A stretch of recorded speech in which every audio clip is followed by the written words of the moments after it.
guys, today we are going to be doing mod number 4 to my 2021 Jeep Wrangler Sport, which is adding taillight guards. So the ones we're going to be installing today are from Rugged Ridge. They're the Elite Taillight Guard covers, and we bought them from Quadratech. And at the time of making this video, they will run you about $112. One thing to keep in mind is just to make sure you get the right taillight guard covers that match your vehicle. So whether you have halogen taillights or LED taillights, just make sure you get the ones that are compatible. For today, I have halogen taillights, so we're going to be doing the install for that, but it should be pretty similar whether you have LEDs or halogen. Yeah, so the install for this mod is really pretty simple. I mean, on a 1 to 5 scale, it's probably a 1. Just a little bit of quick removal of the taillight itself. This is the rear of the housing, and then the front cage goes over it to protect it. And these are made of cast aluminum, and they're coated in a nice textured black, flat black. So it is really nice, it's not reflective, and gives a little bit more of a rugged feel to the Jeep. But more importantly, it protects the taillight lens from any breakage that you may have from shopping carts when you're mall crawling or out on the trails. Right, it's got you covered. Yep, got you covered. All right. So tools needed, real quick, you'll need a ratchet with a Torx bit. I think a socket will also equally work to get the right socket. I believe it's 10 mil. It's all in the instructions, and just a basic Phillips head screwdriver. I think that's about it. All right, should be easy, so let's get into it.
for this mod. I love the way that this came out. It gave it the exact rugged look I was looking for, and I would budget about 40 minutes to do both taillights. Yeah, I guess just in terms of a couple of tips, overall pretty easy project, pretty straightforward, but most difficult part was the electrical connection, separating those two pieces, the connectors. Little tough, probably because it's factory fresh.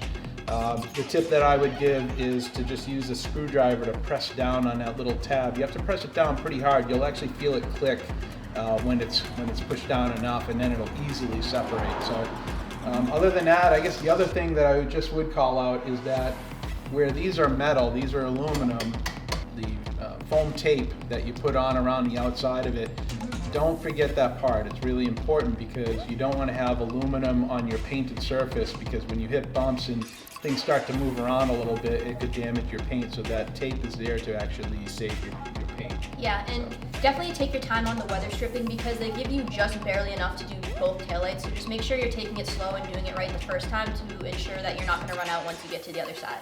So now that this is done, there's still many mods on my list. So next up is going to be a new grille. After that, we're going to do a small mod to the factory front bumper. And then the best part is going to be the 2.5-inch lift kit, and then finally, new wheels and tires so we can get rid of these. So that's really exciting. Really pumped to keep building out this Jeep. It's really becoming my dream car, how I've always wanted. So stay tuned to see this Jeep really transform. All right, Peace.